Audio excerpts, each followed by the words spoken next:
Explosives replace malware as the scariest thing a USB stick may hide.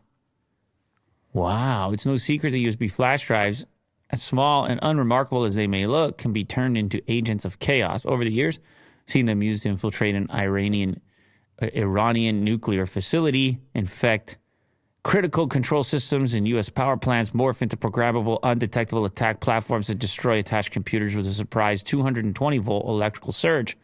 Although these are just a few examples, they should be enough to preclude one from inserting mysterious unsolicited USB drive mailed to them into a computer. Unfortunately, one Ecuadorian journalist didn't get the memos.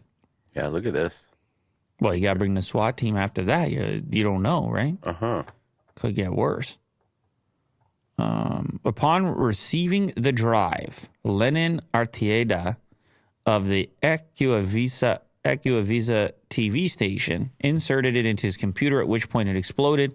According to a police official who spoke with AFP, the journalist suffered mild hand and face injuries, and no one else was charged. Well, of course, they cracked it open. The flash drive that went off had a 5-volt explosive charge, thought to have used RDX, also known as T4, according to the Environmental Protection Agency.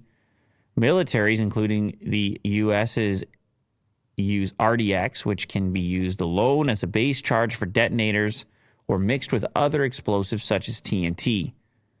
Comes in capsules measuring about 1 centimeter, but only half of it was activated in the drive that Artieda plugged in, which likely saved him some harm. What's weird about this, Will, is I don't think it's going to be enough at that scale to kill him, but definitely to send a message. Yeah, to severely burn him or destroy the computer.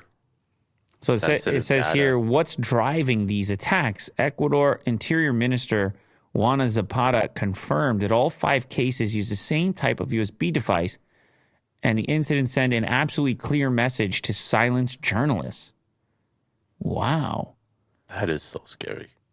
But information seems limited as the investigation of a terrorist act by the Ecuadorian government is ongoing. The advocacy group said the drive that exploded came with a letter threatening Artieda, while the letter accompanying the USB drive sent to the TC television came with a message against an unspecified political group. So you write something that this particular group doesn't like, and next thing you know, you're getting this explosive USB to send a message to you to shut up.